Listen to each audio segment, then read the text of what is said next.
probably two guys I respected the most. Primarily, well, they're all smart guys, you know, and they're all brilliant, and Dr. Morrey's done everything on this planet.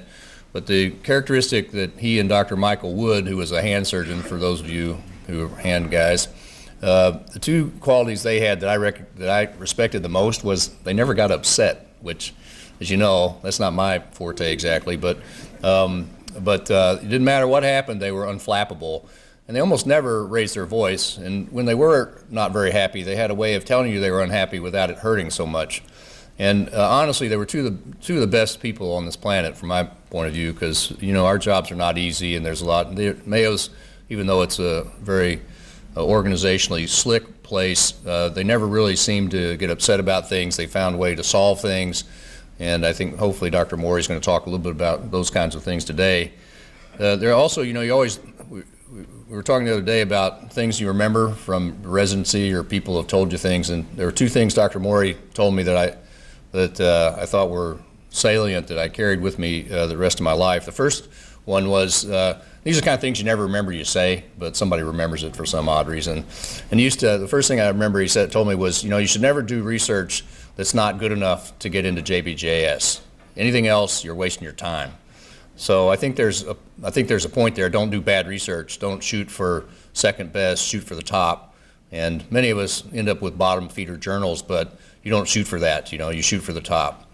And the second thing that he taught me, that oddly enough, was when we actually won an award when I was a resident at the sports meeting for research, and I was going to present in front of 1,000 people. I was pretty nervous about it. And you only have like 6 minutes.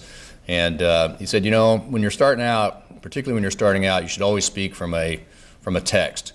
So for many years after that, not only myself, but particularly for my fellows, and I encourage the residents too, when you're presenting at a big national meeting and you're kind of shaking a little bit, it's always nice to have a text that keeps you on the straight and narrow. So those are the two of the main things I learned from Dr. Morrey, but probably the most important thing was how to deal with people and how to deal with adversity and be unflappable. So without any further ado, that's my personal kind of introduction. Dr. Fickey is going to give you some more background about Dr. Morrey and all the exceptional things that he's been able to do in his life.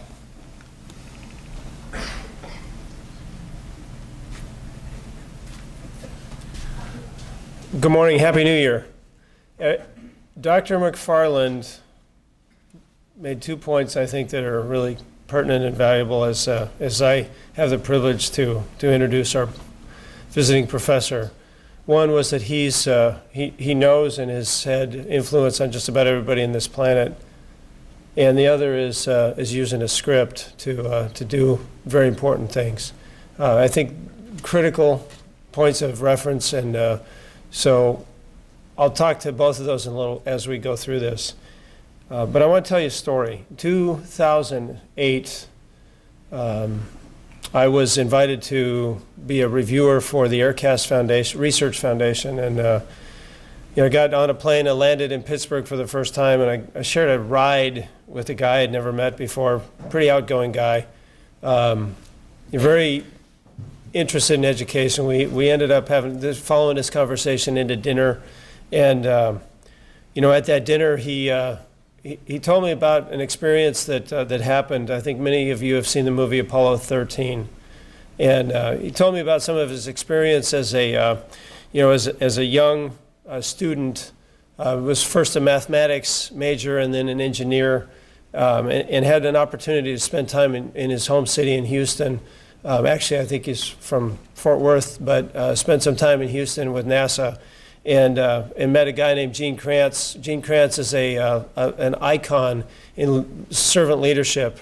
He was the guy in the white vest. He had a new white vest at every mission in mission control. And for Apollo 13, if you remember, there was a small mishap. And Mr. Kranz put people on teams, problem-solving teams. And one of those teams had a charge of bringing people back to this planet.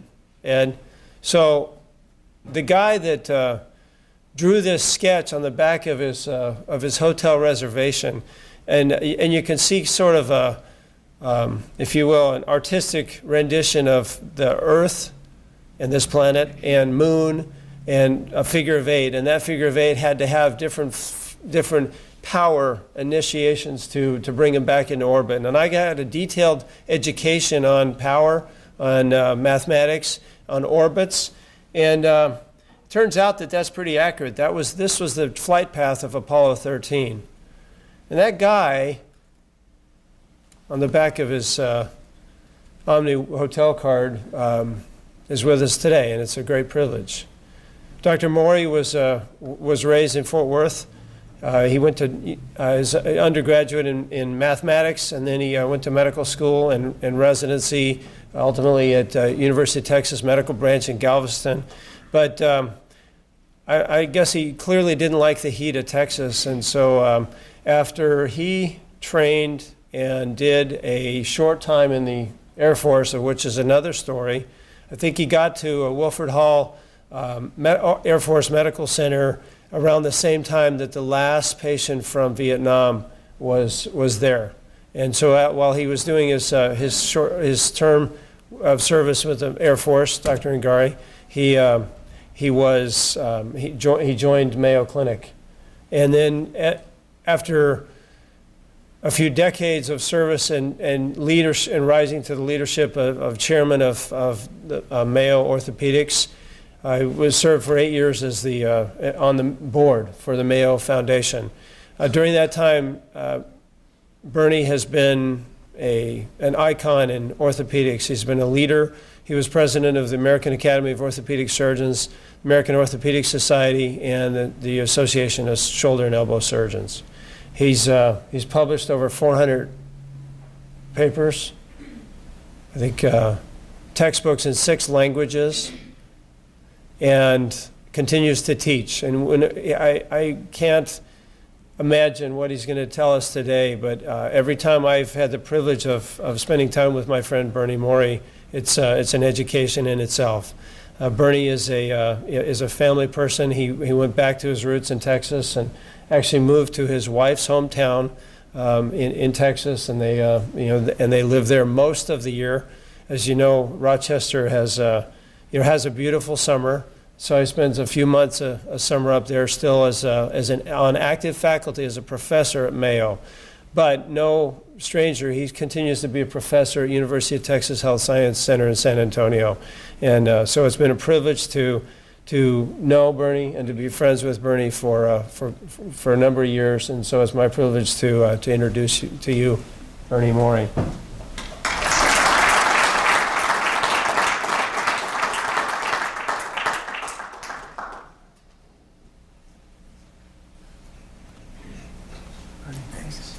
Thank you so much. Well, thanks very much, Jim and Ed. Good morning. I'm sure you're very used to having your guest speakers tell you what a privilege it is to be at such a renowned institution and have an opportunity to share ideas. And I, of course, feel that way. But I'm sure you've also all had the experience where you have accepted an invitation or have agreed to do something, and then at some point when it gets close where you got to actually execute, you ask yourself, what was I thinking of? And to be very candid, I feel a little bit like that, because I thought, what am I going to tell such an august audience about the topics that I was foolish enough to say that I was willing to talk about? Because Ed said, don't talk about orthopedics, talk about something in life.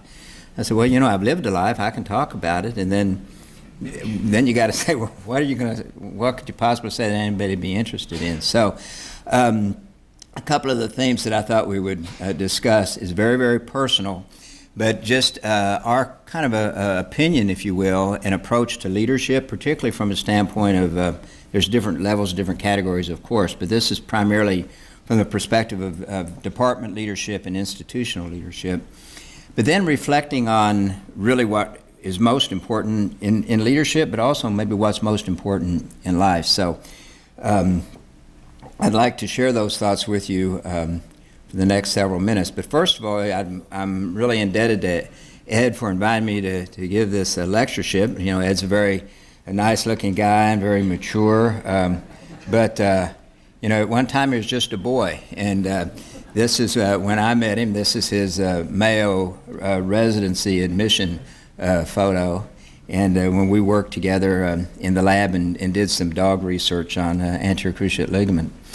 We're very fortunate at Mayo. We have a relationship with Hopkins, as you know. Dick Stauffer was one of my mentors, and I became chairman, and Dick left and became chairman here, as you know, and Frank Frasca was one of my residents. I started my biomechanics career at Mayo with Ed Chow. He arrived about the same time I started my residency. And of course, Steve Peterson, you all know, and was also one of our residents, along with Ed. And then Christy Weber was a tumor fellow at Mayo at the time, and I was the guest at Iowa the year she was a chief resident, and she was my hostess when I was, being ushered around the University of Iowa. So we go back a long way as well. So it's a real privilege to come and to have a chance to share thoughts and discussions with old friends. And I'd also like to recognize Jim. I really do admire the military. I do spend a lot of time in San Antonio, and Jim helped me understand some of the research they're doing at Fort Sam and a place called the Center for the Intrepid, and the impact that's having on the lives of individuals who are committing to keep us safe and free. And I think there's really no higher calling in a way than that, and it does deserve our attention and our support. And then when I learned that he was chairman at Hopkins, I thought this is a very wise move for Johns Hopkins, because I knew Jim, had known him for a number of years, and his experience and discipline in the military, I think, will be very useful going forward. Not that Hopkins needs a lot of discipline and needs a lot of military kind of rules or anything like that, but there is such thing as leadership that comes out of that experience, and I think that's always useful. So with that, let me just ask, how many people have been to Rochester? Could I just see a show of hands? Quite a few, I suspect, but not everybody. Well, when I first got there in 1971, the population was 48,000, and coming in from the east, we had our home when I was a resident was right about here. And that was what the skyline looked like, and this was the dominant feature of the skyline, the Mayo Clinic. And you're familiar, of course, with the Mayo logo, possibly, and if not, being at Hopkins and an august academic center, all academic centers have the same three basic missions, of course. And the first is research. Hopkins is world-renowned, of course, for their research efforts and their research contributions. And this will just be a little travelogue. This is one of our research buildings, the Guggenheim, and Ed spent some time in here, but he did a lot of his work out at the farm with his experiment. But the biomechanics lab, where I spent my career in investigation, is in this building, but it's not in what you see here. There's underneath this building, there's a subway, and then underneath the subway, there's another level. Well, that's where our biomechanics lab was. The MTS machine needed good footing so it wouldn't vibrate and would have accurate readings. So you can imagine we never got distracted looking out the window to see what the weather was like or whether or not we were going to get home that day. So that allowed us to maybe be a little bit more productive. That might have been the rationale. The second is education. And this is the education building. It's called the Siebens building. It's a very nice building. You see the windows. I've got a fixation on windows. I like to look outside a lot. Being from Texas, I guess that's a genetic thing. But this is the actually administration. There's not very many doctors in this building. This is the administrators that kind of tell you what education is all about. But the house to the right is what's really important. That's the foundation house, and that's the home of Will Mayo. And I consider that the first educational building at Mayo because the style of the Mayo brothers was to be very welcoming, and they shared their ideas. They were not secretive about it. It's a very important lesson, I think. And the guests that would come to Mayo to learn, Will would put them up in his home, and then they would share ideas. And when I was chair of our department, we had our department meetings in the foundation house, and we had the Surgical Society meetings in the foundation house. So we spent a lot of time in that building in educational and in administrative functions. But the third shield is actually a little bit larger. It's about 10% larger or 15% larger, and that's supposed to represent clinical practice supported by the other two pillars. And so this is one of the clinical buildings that is still there, called the Plummer Building, a beautiful architectural building, in my opinion. Has some beautiful brass doors with symbolic sculptures, and then the Mayo building that many are probably familiar with to the right. That's what it looked like when Ed was there and when I was there and when Steve was there. But now we've added a building to the left of it. It's called the Gonda building. The footprint of that's about 150% of the footprint of the Mayo building. And the orthopedic department occupies the 14th and half of the 15th floor of that complex. So we're very fortunate having nice facilities and being in a nice place.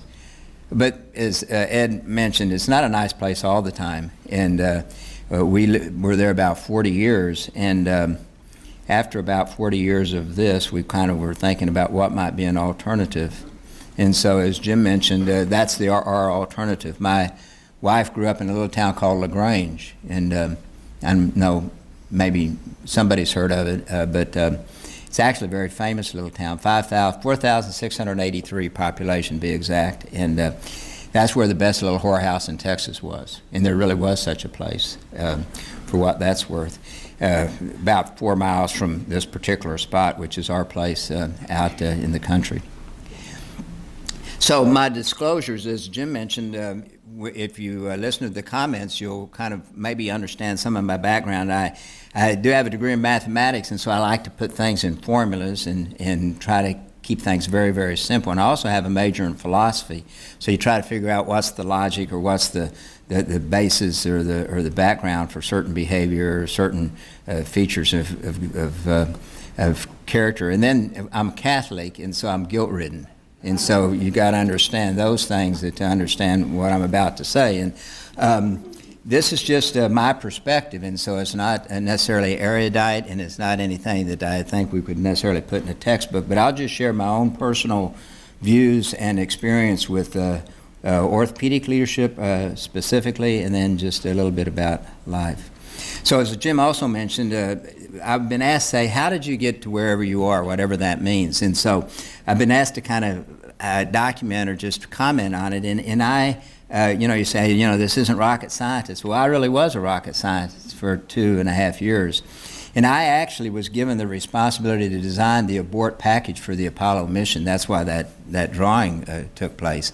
And I was in medical school when Apollo 13 occurred, and my engineering group was the one that actually solved that mission, for your information, introduced the parameters that were put into the computer that brought that Apollo 13 back.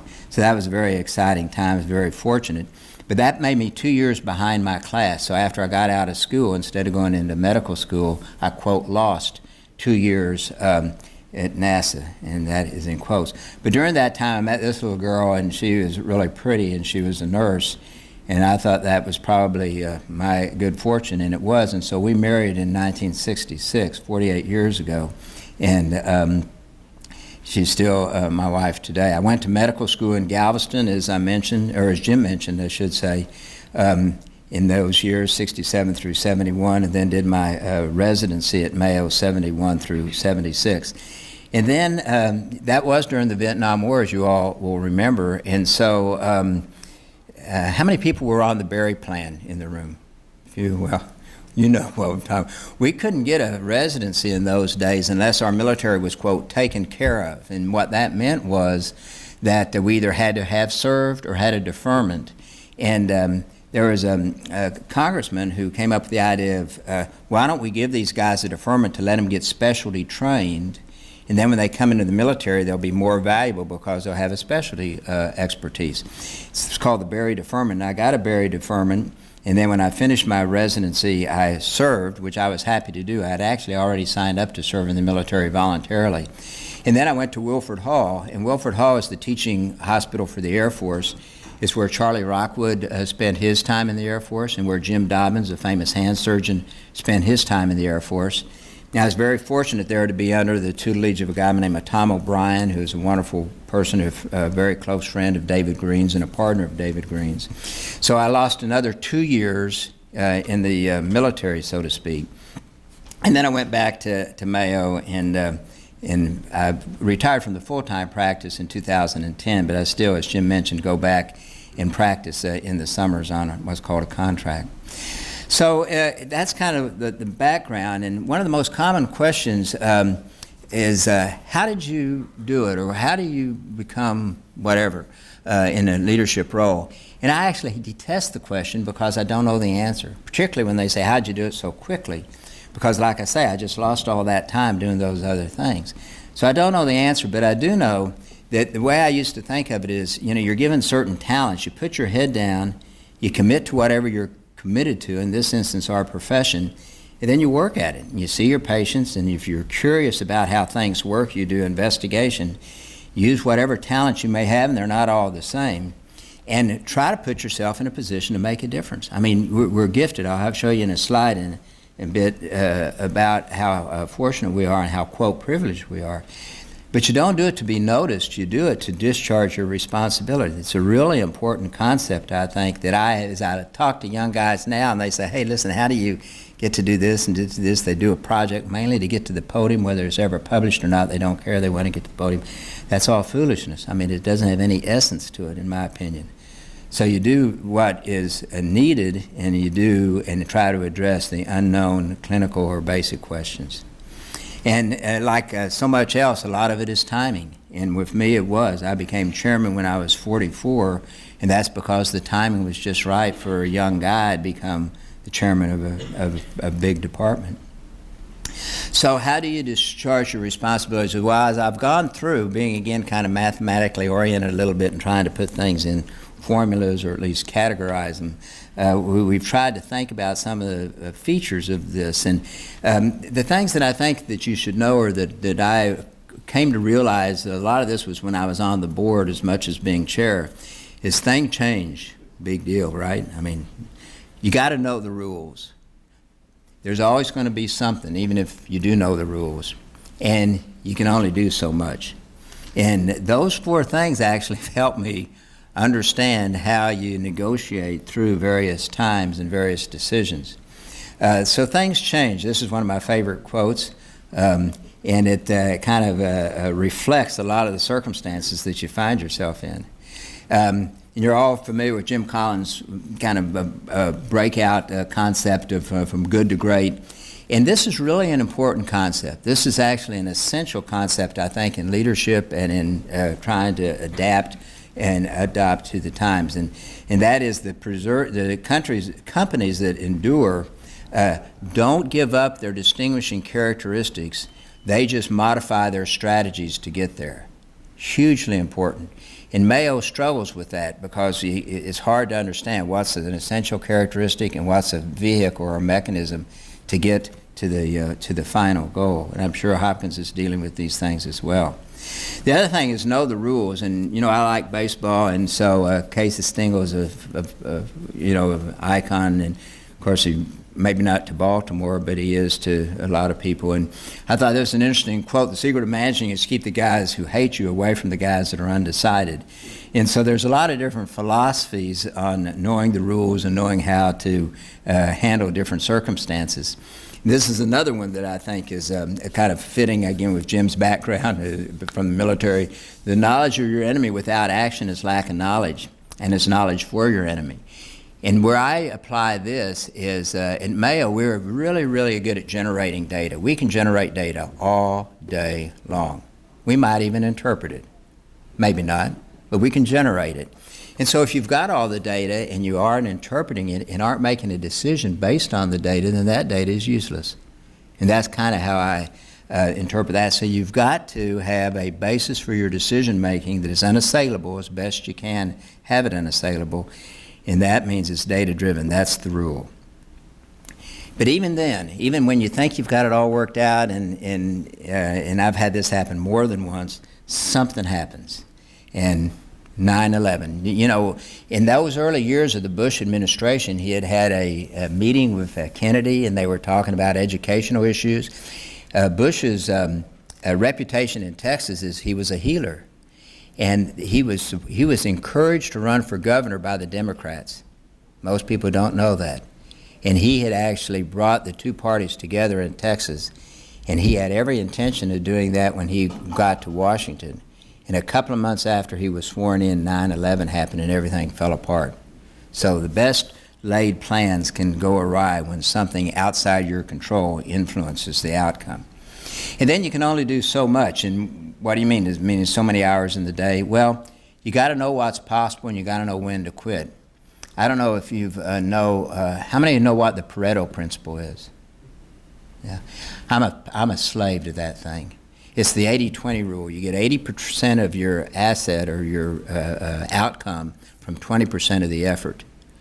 Now, if 80% is good enough to answer the question, then move on to another 80% with 20% of your time. But I have observed so many people in their lives and careers, professional careers, getting to that 99th percent when the last 5 or 10% doesn't give you any more decision-making power than the 80%. But they waste their time doing that. So you got to know what's possible. You got to know when to leave something alone and move on. And I think knowing that has also been a very helpful feature, I think, at least in my experience. Sorry. So once you kind of know some of those things, what do you actually do? Well, and I learned this more, I guess, when I was on the board at Mayo than at the chair of the department. But, you know, at some stage you got to make decisions. Mayo was really good at doing what my high school football coach taught me. If you're trying to free yourself for a pass, you look left and go right. And guys were doing that all day long on the board. And what happened, if they didn't want to make a decision, they'd say, well, why don't we get a task force to study it? And what is this task force going to do? They're going to generate data. But, you know, a lot of times you already had enough information to make a decision. And studying it further is only going to defer what you're trying to do, which is not make the decision. And we had a lot of internists around the table, so you can imagine the dilemma I found myself in and the stress that I put myself through. I found it was really kind of interesting. So I figured out that instead of asking the question, is this the right thing or is this the best thing, which of course is illogical, that's not the question. We got to move forward. So you say, well, is this decision a mistake? And then I don't sail, but it's like sailing. You're trying to get to a destination, you tack left, tack right, tack left, tack right. As long as the decision is in the right direction, even if it's not directed exactly at the target, and this is when you're in the dilemma, if you don't know exactly what to do, make a decision, move down the road a ways, and then reassess. And so I think that's helpful. And the other thing that I learned when I was a chair is I could make decisions all day long as I wasn't hiring somebody or building a building. If I didn't have a capital outlay of cash and I wasn't saddled with a person because of the decision, I could change the rules. So we could make decisions all the time about how we're structured here and how we're going to do this, and we didn't have to worry about whether it's right or wrong. We did pay attention to whether it was right or wrong. But if it was wrong, you say, you know, this doesn't work out, we'll move on. And that allowed us to kind of keep moving the ball down the field. Well, the most important thing that I thought when I was chair, at least, that was my responsibility had to do with something really simple, and that's just the people. And I remember Mayo had this conference one time. They took the 4 chairs of the large successful departments, cardiology, orthopedics, neurology, and GI. And they asked, you know, what do you guys do? And I was the last, and the neurologist said, you know, God bless him, said, you know, I have an 8-page handout that I give the new faculty, and then I review their performances 6 months in a year and make sure they're on track. And then the GI guy is a good friend of mine, said, yeah, he says, I have really good department meetings. We got these real long agendas, and we get through everything, and I prepare them in advance. And then they came to me, and this in front of all the chairs and all this kind of stuff. I said, well, I really don't do anything.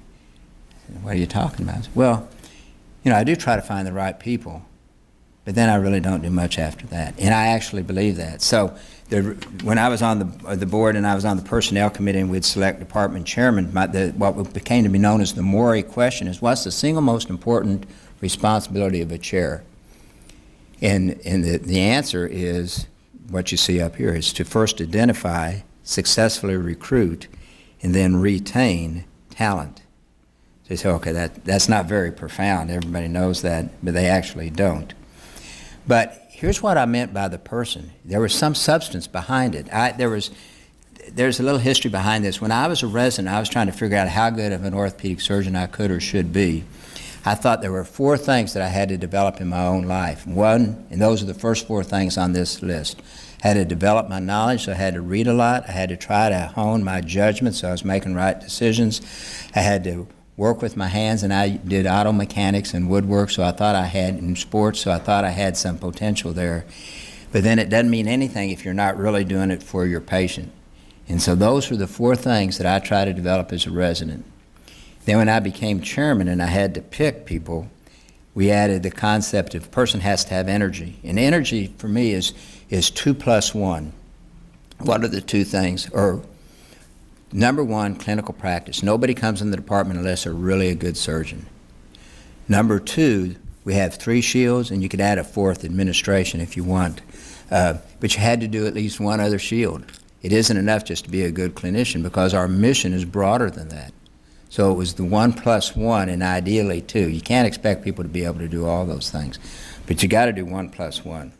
That's the energy. Integrity goes without saying. It doesn't matter how smart you are, et cetera, et cetera. If there's any suggestion there's a lack of integrity, you're done for. And again, being reared a Catholic with all this guilt and all, the one thing that you learn is you got to be selfless. It can't be about you. And leadership is not about you. I've told people many times that have come and asked, say, what do you think about this? Is you got to understand you're a servant. If you're a leader, you're a servant, and it can't be about you. Now, I knew being at Mayo, chair of the department, my career would take care of itself. I didn't have to do anything to foster my career, but I did have to foster and protect the careers of my colleagues. And then later on, as things change, you recognize that intellectual property is really important for the future of a department.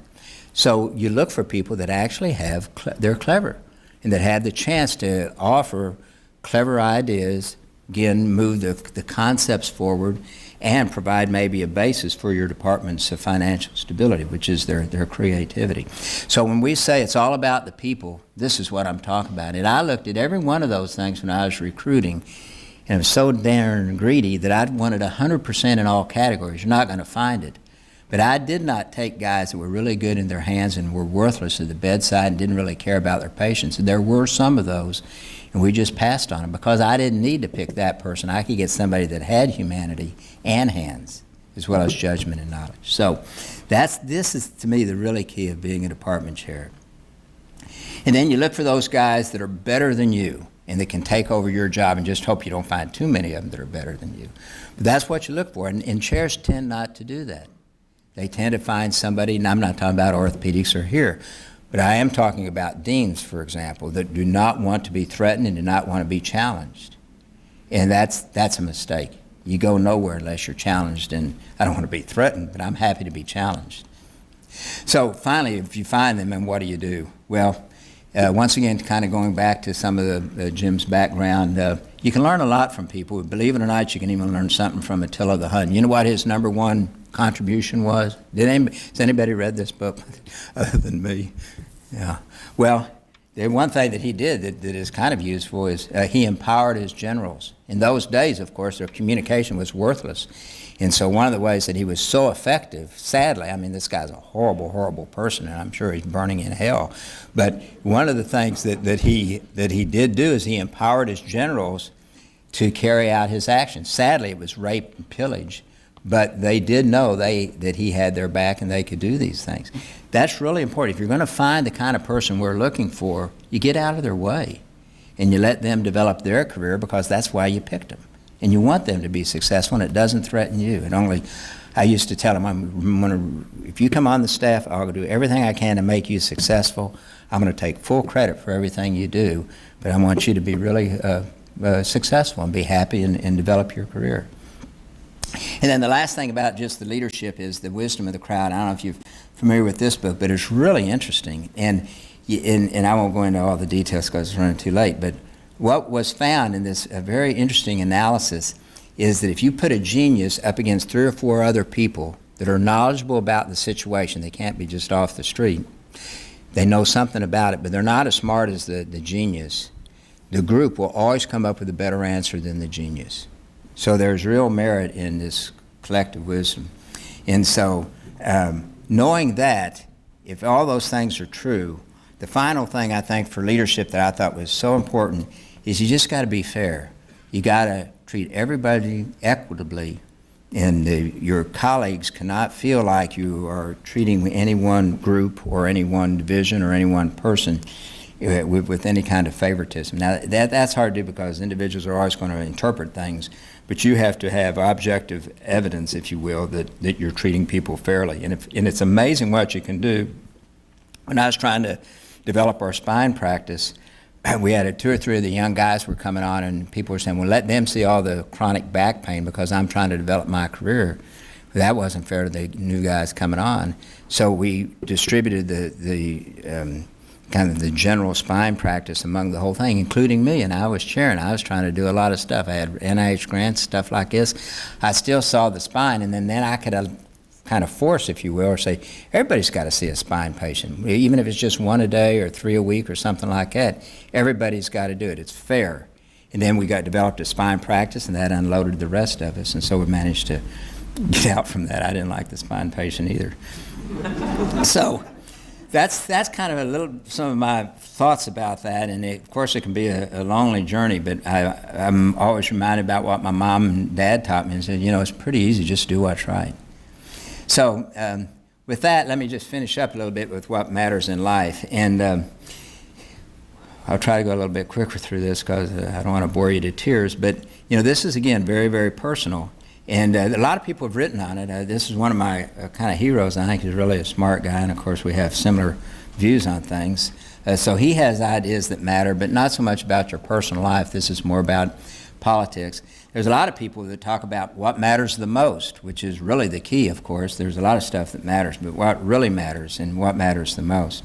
And then this is I thought this is just a hoot. Here's Barbara Streisand has an album called What Matters the Most, and the Dalai Lama has a book about what matters the most. Now, where is that coming from? They each have, I'm pretty sure, different views on things. So there's a lot of different opinions, and it turns out it's probably just a personal thing. So the key to, if you think about it, is what matters in your life is what motivates your actions, right? And so what is it that motivates your actions? So I thought a lot about this, believe it or not. I thought, why do you do what you're doing? And there's 2 basic considerations, and one of them is you do what you do to survive, right? It's very basic. We all understand that. That's why you eat and you have a warm home and have a coat when it's cold, and etc. But then the other thing, the real key, is happiness. If you think about it, what really motivates you is so that you're happy. And there's a lot of different expressions of that. One of them's very personal, and one of them's very basic and instinctive, so to speak. Well, again, with the background, one of the early treatises on happiness was from St. Thomas Aquinas, Summa Theologica. I don't know how many people have read that. I'm embarrassed to raise my hand. Not word for word because it's multiple volumes, but I have read some of this. And he talks about the different things that people seek happiness in with failure. And so wealth, glory, power, esteem, he goes through a whole treatise on why that really isn't where happiness resides. And this actually is one of his arguments where he posits for the existence of a divine being. But you're probably more familiar with Maslow, and he's had a tremendous impact on the thinking of current motivation theorists. And he has the hierarchy, a pyramid that I'm sure some of you are familiar with. And as you look at this, the bottom, safety and psychological, are the elements of motivation to survive. And then the other is to kind of develop your personality, if you will. And so that's kind of how that pyramid works. And ultimately, self-actualization is another way of saying be happy. Now, if you think about it in that term, like what we're headed to is, why do you do what you do? What matters in your life? There's internal factors and external factors. Now, the internal factors are all the same for us, at least in the way I'm looking at it, and that is we're all doctors, or many of us are doctors in the room. And so that's who we are. We're physicians. And being a physician means something in how you spend your time and what you do. And then there's external factors. That's our profession, and how what the expectation is of our profession, and then the expectations of us personally. So what are the traits of a physician? Well, we're hopefully pretty intelligent, we're motivated, confident, seek recognition. We have various characteristics. There's characteristics of our profession that are really important because this dictates, and this is the biggest problem, this is really the message, is the conflict between our profession and our personal lives. We got a comfortable income, we're trained, we rely on others, and we are familiar with conflicts. Sometimes we create them, but we do have to solve them. There's stress in our job. It's all about trying to control your energy, control your, as Ed says, when you get displeased with something and maybe your anger, or control the circumstances. We have no tolerance for error, and people won't allow us to make a mistake. Hopefully we're altruistic and went into it for this reason, but we don't have much time. And that's really the bottom line that really nails us in this whole issue. This is one of the things when we talked about being a physician, we're privileged. There are 600,000 physicians in our country, so there's about 1 out of every 500 is a physician. There's about 20,000 orthopedic surgeons out of that, so it's about 1 in every 17 to 20,000 the population is an orthopedic surgeon. So you're really fortunate. We're really fortunate, and we're privileged. But privilege doesn't mean that you're better than anybody. That's the irony. For us, when we say we're privileged, it means we've got a responsibility. It's the responsibility of privilege, which is to care for people and to make sure that we maintain the integrity of our profession. That takes time, and we're committed to that. And so that matters. That matters a lot. So the inherent conflict is if you're serious about your oath, you don't have much time for some of the other things that are also important. This is my favorite quote from Mayo's. Maybe you've seen it before. I usually have it somewhere in the talk somewhere, even if it doesn't have anything to do with the talk. It's just an interesting quote. The best interest of the patient is the only interest to be considered. That was stated by William Mayo, and you know when? It was in 1910. He was given the lecture for the commencement at Rush University in Chicago when he uttered that statement. And it's still so true today. But it takes time, and it also says we're committed to that. This at Mayo, everybody knows that quote, and we're really committed to that. And so professionally, to be as successful in our profession, it requires patient care. We're looking for some level of recognition. Certainly people in this room probably are, because you're at one of the esteemed institutions in the world. And we're looking to make a contribution. You're trying to leave the place better than you found it. There's a tremendous satisfaction in those things that we seek, whether we know it or not. To me, one of the most important things as I was thinking about my career is the privilege of the collegiality that I've been able to experience. It's enriched my life. It's hugely important. You can't overstate the value of collegiality. These are some of my partners I just admire tremendously. Dan Berry, one of my guys that I hired, and then he became my boss when he was chair, and Mike Cabanella, my closest friend on our faculty. And their presence in my professional life and personal life means a tremendous amount to me. And this is some of my great friends and mentors. You'll recognize Frank Job on your right and Ralph Coonrad on the left. And Ed did his fellowship with Frank, and Frank and I had a very close relationship. In fact, I gave his eulogy at his death last year, one of the 4 eulogies. So he was a very important person to me in this kind of collegiality is exceptional. And then you'll recognize these guys have something in common. They're all Okies, including myself. And of course your dad, right? Whereabouts? Oklahoma City.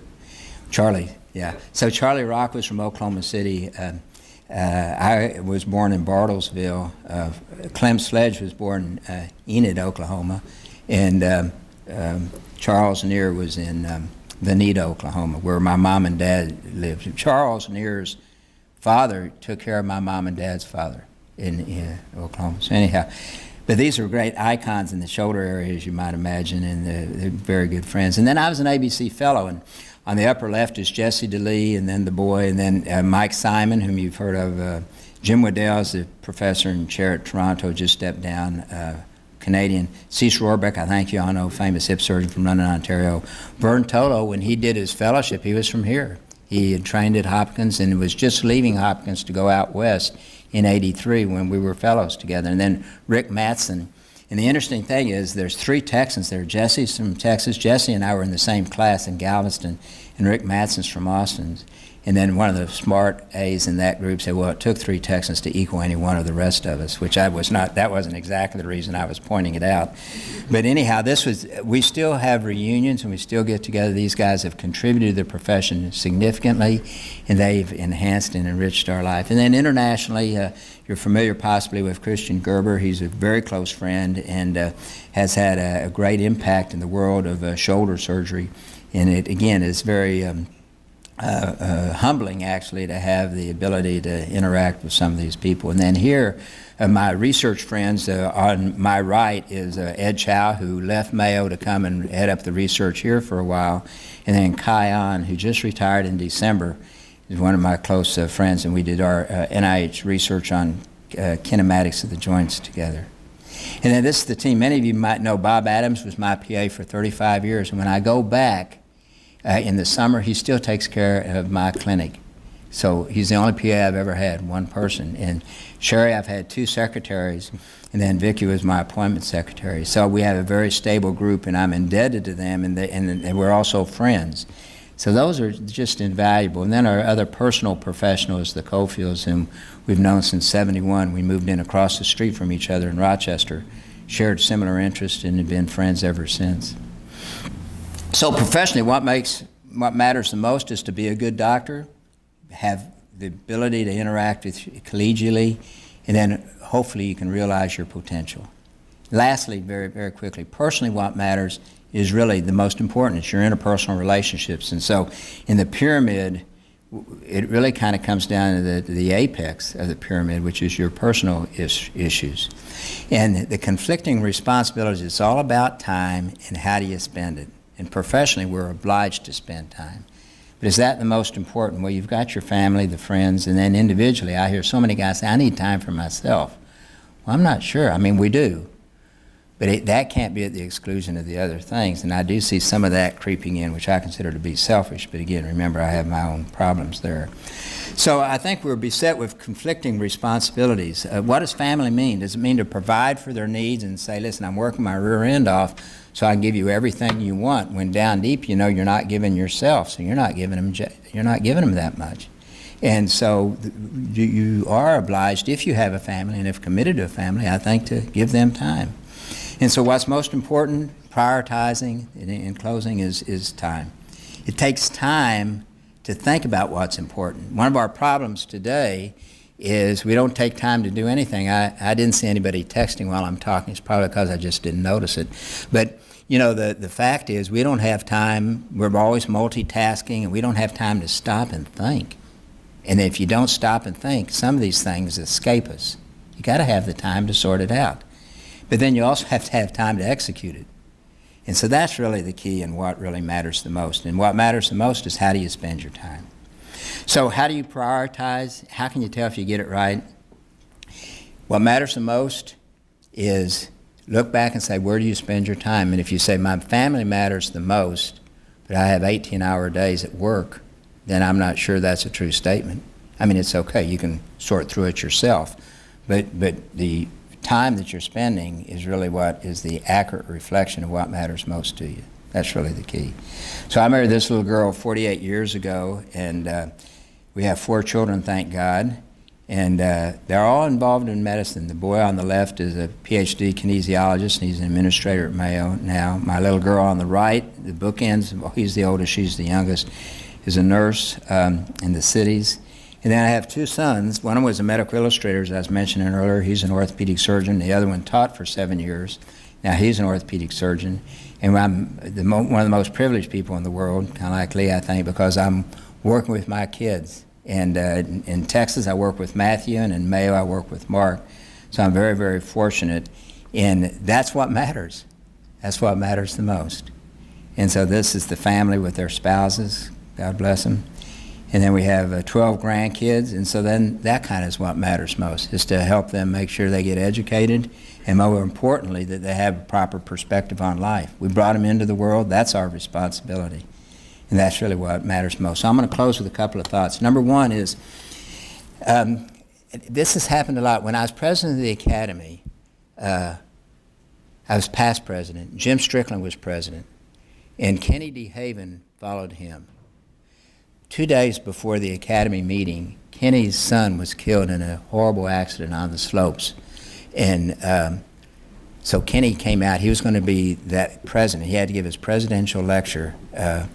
And we had a meeting, it's called the Town Forum, and Jim, as president, was supposed to moderate that meeting, and he came up and said, listen, I'm really conflicted. And I said, why? And he said, Kenny's coming in, and and I've got to moderate this town forum. And he said, I'd like to pick up Kenny and be there in the limousine when he gets picked up, but I really can't do it. I got to do the forum. I said, well, he said, what do you think? And I said, well, let me tell you what I would do. He said, what? I said, think of yourself a year from now or 2 years from now. What do you wish you would have done? And he said, will you run the forum? And I said, I'll run the forum. And so he went and picked up Kenny. It's easy. So this is really important to me. I use it all the time. Just step up and look back. What do you wish you would have done? And it clarifies things.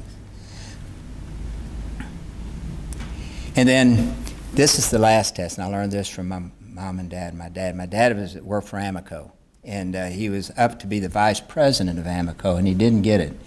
I said, Dad, I'm really sorry. I was in medical school at the time. I said, I know it was important to you. He says, well, you know, I started thinking about it. I just wanted it for pride reasons. He said, I didn't really need it. It wasn't that much more money, and I didn't need it. He said, it was just about me. And he said, I got to thinking, I got 5 kids. I'm one of 5.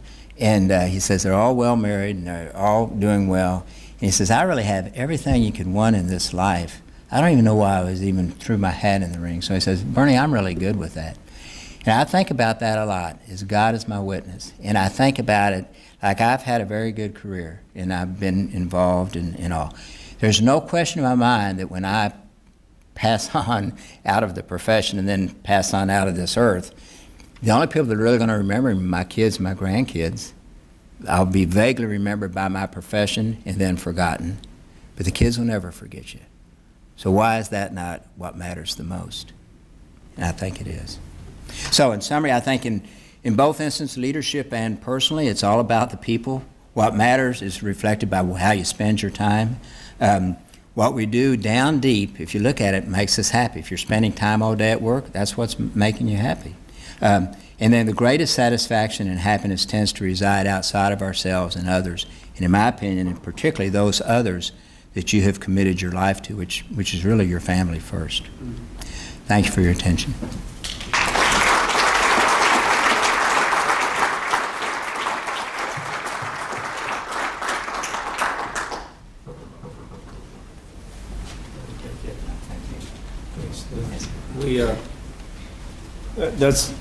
I don't think we need a microphone, but I'd like to have you come on over here to the middle. So, you guys, that's. You got this stuff? I do. Yeah, good. Just Tokens. we got a couple tokens. You know, so one of the things that you know I think that you taught us is you know is probably I take home is that something I tried to say. 20 years from now, our patients probably won't remember us, but we better make sure our family does. Yeah. You know, and so it's a privilege to know you and consider you a friend. And Thank you. Matthew, and just, you know, I know you're proud of your family and Yes. everything else. So Thank we want to present a plaque to you on behalf of the McFarland Lecture.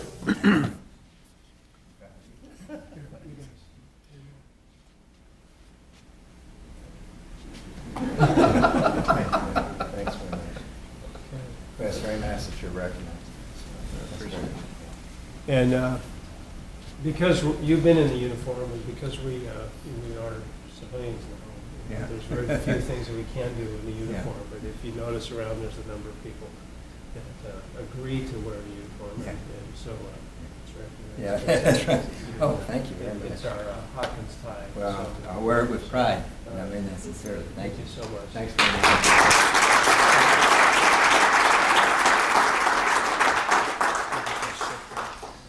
All right. Thanks, sir. Nice. Great. Perfect. Very nice.